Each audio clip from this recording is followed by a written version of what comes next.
మంచి మాటలు. శరీరానికి ఆహారం అవసరమైనట్లే ఆత్మకు ప్రార్థన అవసరం. నీ ఆలోచనలను, శీలాన్ని, స్వభావాన్ని పవిత్రం చేసుకో, ప్రగతి పొందు. నవ్వని దినం పోగొట్టుకున్న దినం. మరొక కొవ్వొత్తిని వెలిగిండం వల్ల కొవ్వొత్తి కోల్పోయేది అంటూ ఏమీ ఉండదు. తాను లూటి చేసిన పుష్పాన్నే తేనెటీగ ఫలవంతం చేస్తుంది.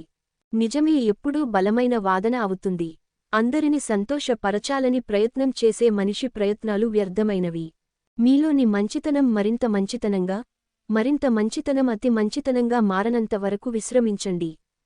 పరిస్థితులను మన అదుపులో ఉంచుకోవడంలోనే మగతనం ఉంది.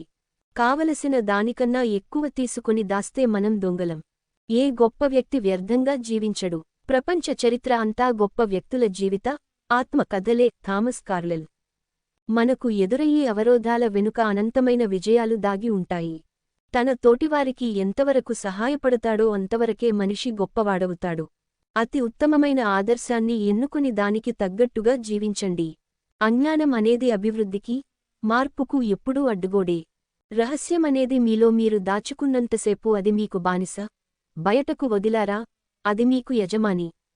అన్నింటికి సహనమే మూలం. గుడ్డును పొదిగినప్పుడే కోడిపిల్ల వస్తుంది కాని పగులగొడితే కాదు. అజ్ఞానం అనేది మనం సంపాదిస్తే వచ్చేది కాదు. మనలోని అజ్ఞానాన్ని విడిచిపెడితే వచ్చేది. శారీరక రోగాల కంటే మానసిక రుగ్మతలు ఎక్కువ హానిని కలిగిస్తాయి. తన అజ్ఞానాన్ని గురించి గ్రహించినవాడే నిజంగా తెలివైనవాడు. చదువు సారం కంటే కల్పన చాలా ముఖ్యమైనది. మనం చేసే పనిని ఎవ్వరూ విమర్శించకుండా ఉండేలా చేయాలంటే ఆ పనిని ఎన్నటికీ చేయలేం. రహస్యాన్ని కాపాడడం, తగిలిన గాయాన్ని మరచిపోవడం, సమయాన్ని సద్వినియోగం చేసుకోవడం, ఈ మూడు చాలా కష్టతరమైన పనులు. కష్టాలు గొప్పవారి సంపదలు. గాలిపటం ఎదురుగాలి ఉన్నప్పుడే పైకి లేస్తుంది. కష్టసుఖాలు మానసిక స్థితులు. తెలివితేటలంటే విన్నదాంట్లో సగాన్ని మాత్రం విశ్వసించడం. అపాయంను చూసి భయపడేవారికి ఈ ప్రపంచంలో అపాయం భయం ఎప్పుడూ ఉంటుంది. పని కంటే కూడా ఎక్కువ ప్రజలు చింత కారణంగా చనిపోవడం అన్నది పనిచేయకుండా చింతించడం వల్లే జరుగుతోంది. వివేకాన్ని పాటించే చోట శాంతి పుష్కలంగా లభిస్తుంది. గుడ్డివాడికి మరో గుడ్డివాడు దారి చూపితే ఇద్దరూ గోతిలో పడతారు. మంచి సంకల్పాలు మంచి ప్రవర్తనకు బీజాలు. ఇతరుల కోసం జీవించబడే జీవితమే సార్థకమైనది. తప్పు చేయడం తప్పు కాదు, చేసిన తప్పునే మళ్లీ చేయడమే తప్పు. సుఖదుఃఖాల బంగారు ఇనుప తీగలు మన జీవితంలో విడదీయలేనంతగా కలిసిపోయి ఉన్నాయి. దూరం సౌందర్యంను, దృశ్యాన్ని మరింత సుందరం చేస్తుంది.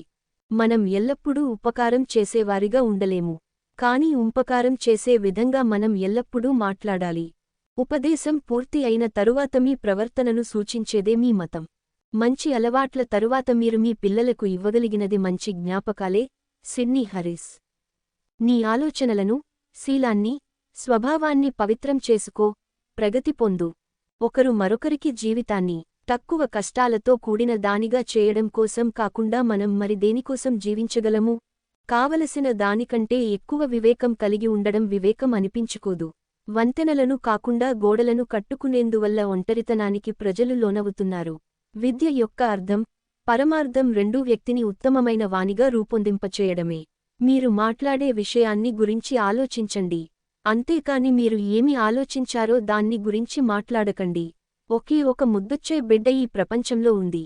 ఆ బిడ్డను ప్రతి అమ్మ కలిగి ఉంటుంది.